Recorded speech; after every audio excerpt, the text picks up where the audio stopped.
आजकल तो नित नए रेफ्रिजरेटर्स यानी कि फ्रिज दिखाई देते हैं जो हमारे घरों में इस्तेमाल होते हैं। मगर क्या आप जानते हैं कि 1923 से लेकर 1970 तक कई ममालिक और इलाकों में इस्तेमाल होने वाले रेफ्रिजरेटर्स यानी कि फ्रिज मिट्टी के तेल से आग जलाकर खानों फलों को ठंडा रखने और बर्फ जमाने के लिए इस्तेमाल होते थे। तो चलें बताते हैं कि किस तरह इन रेफ्रिजरेटर्स को मिट्टी के तेल से आग जलाकर अंदर से ठंडा किया जाता था। किस तरह इस फ्रिज में आग से बर्फ बनने का अमल शुरू होता है। 1923 में एडवर्ड हालस्टॉम ने इन जगहों के लिए जहां इलेक्ट्रिसिटी नहीं होती थी केरोसिन पावर्ड फ्रिज इन्वेंट किया।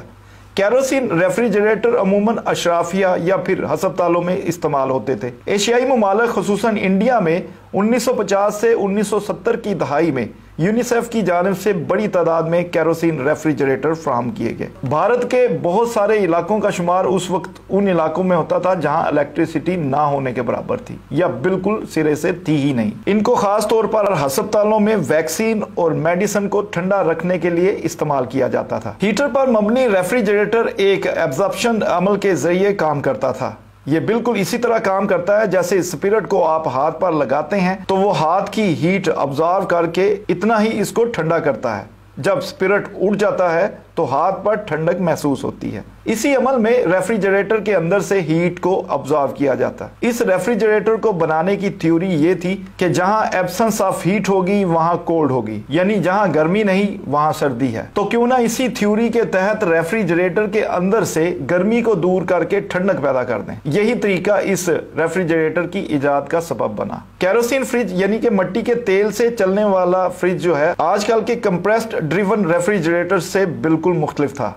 इसमें कोई मूविंग पार्ट्स नहीं थे। कूलिंग का अमल केमिस्ट्री और फिजिक्स के मुख्तलिफ कवानीन पर मुश्तमिल होता था। इसमें 4 कंपोनेंट होते थे जिनमें जनरेटर, कंडेंसर, इवेपोरेटर और ऑब्जर्वर। फ्रिज को ठंडा करने के लिए इसमें वाटर, अमोनिया, हाइड्रोजन गैस और सोडियम क्रोमेट को इस्तेमाल किया जाता। ये तमाम एलिमेंट्स कूलिंग सिस्टम में अपना किरदार अदा करते थे। तो चलें बताते हैं कि किस तरह ये कूलिंग का अमल हीट से शुरू होता था। बॉयलर या जनरेटर को हीट देने पर अमोनिया और पानी का मिक्सचर एक ट्यूब में पहुंचता है। यहां से पानी अलहदा हो जाता है, लेकिन इसी दौरान अमोनिया गैस कंडेंसर तक पहुंचती है। यहां पर इसमें हीट अलग होती है और ये दोबारा लिक्विड फॉर्म में वापस आ जाती है।